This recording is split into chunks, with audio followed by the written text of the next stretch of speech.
Today, how I trade cryptocurrency. And one of my friend asked me to explain the swap. Now, here's the swap. As you can see, the swap it's an overnight fee that is charged, and you pay this overnight fee to have the currency or the cryptocurrency open overnight. Okay, so and some of them, some fees, and let me tell you, most brokers they're in charge of the swap fee, and sometimes they can make it extortionate amount of money. Now, how you find the swap fee is you go to my market watch, you left click, right click, you go on to specification. When you go on to specification, you'll see, look, 100 and in the swap fees are 100 in terms of points. So for every point, like you're looking at 112 to 112 now. So whether you're going long or short, you're paying heavily on this swap. Okay, where some is positive and some is negative. Okay, we have got positive and negative swap rate. All right, so if the broker that you're looking at have got some really hefty swap fees, then I wouldn't recommend that broker. But anyway, if I go back to now and look at the trades that I'm currently looking for the OLED, look at this hefty 12, 20 pounds there, 20 pounds, and this is just like a couple of days. This trade was taken on the 22nd of the ninth on Bitcoin versus Bitcoin Cash, you know, and it's 20 pounds you've paid up between what the the the the 22nd and today's the 29th, so 7 days, and you're paying a swap of 20 pounds. That's ridiculous, to be honest.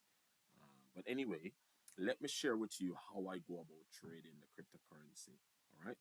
So the first thing, I'm on the monthly time frame. So when I go into the monthly time frame, then I'm going to put on my demand and supply zone. So this is my starting point there, right? So that's my starting point. That's where the point where it's at the lowest point. Then what happens? The market move all the way up to this point, okay, before it then moves back down to this zone, okay, and then we move all the way. So we move up to this point, move back, then it move all the way up to this point, right?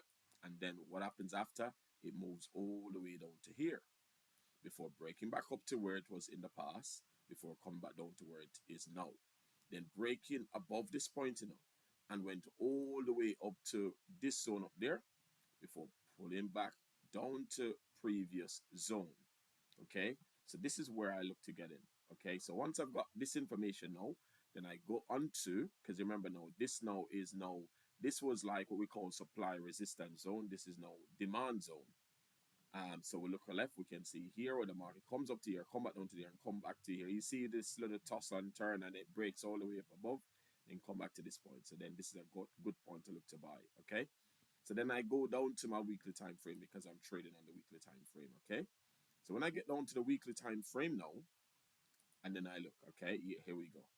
We can see at this zone here, the potential profit target is up to there, and the potential stop loss is there. And also I'm looking to see, well, the volume wasn't that good. We can see now that the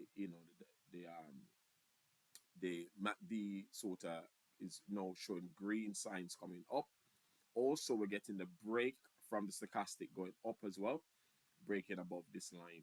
So then I put my stop loss in 2 to 1 risk reward ratio, and then we're looking for the outcome. We're risking what, £771 to make £1,669.